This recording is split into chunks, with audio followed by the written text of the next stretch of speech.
My name is Levi Eaton, and I'm going to give an informative speech about John C Houbolt. The eagle has landed.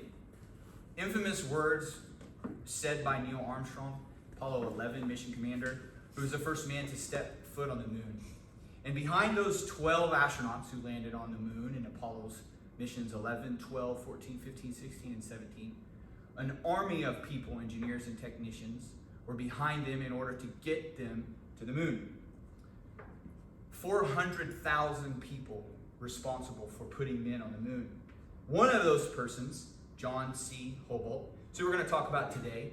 And he's important to you because, like for this hidden hero of history, you could use some of his determination and refusal to fail in your own life. Today we will discuss how John C Houbolt went from an engineer to a space pioneer. We will talk about the three competing strategies for putting a man on the moon and how Houbolt played a pivotal role in the Apollo program. Let's begin by talking about how Houbolt went from an engineer to a space pioneer.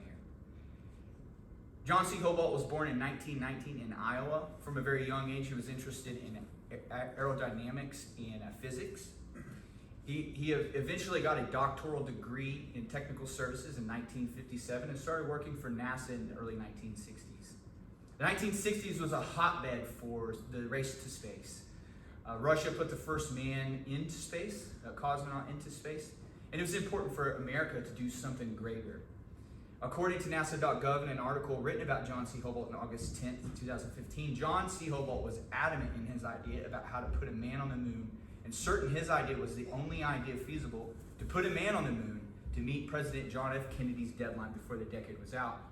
President John F. Kennedy wanted to put men on the moon before the 1960s were out, and John C Houbolt knew that he had the only way to put men on the moon, the lunar orbit rendezvous.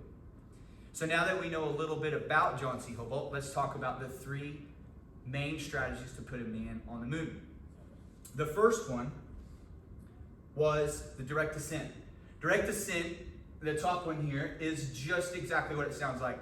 Fire a rocket from Earth, land a rocket on the moon, fire the rocket from the moon back to Earth.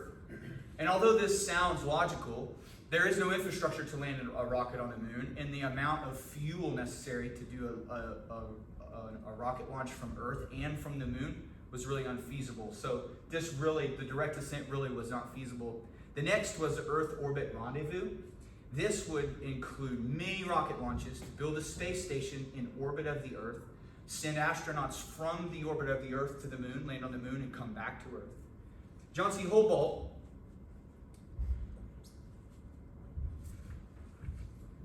according to Houbolt, according to NASA, in a New York Times article written April 28, 2014, John C Houbolt was the single most tenacious advocate for the lunar orbit rendezvous. He knew that the lunar orbit rendezvous was the only way to put men on the moon, and he also knew that it was the only way to put men on the moon before the decade was out. Now that we know more about the three competing strategies, let's talk about John C Houbolt and how he changed the course of human history.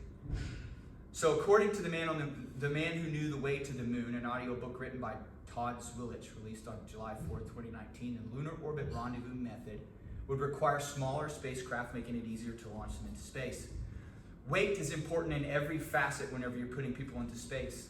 There's an equation called the rocket equation. For every 1 pound of payload, you have to have a certain amount of pounds of rocket fuel, and then you have to have rocket fuel to allow for that rocket fuel.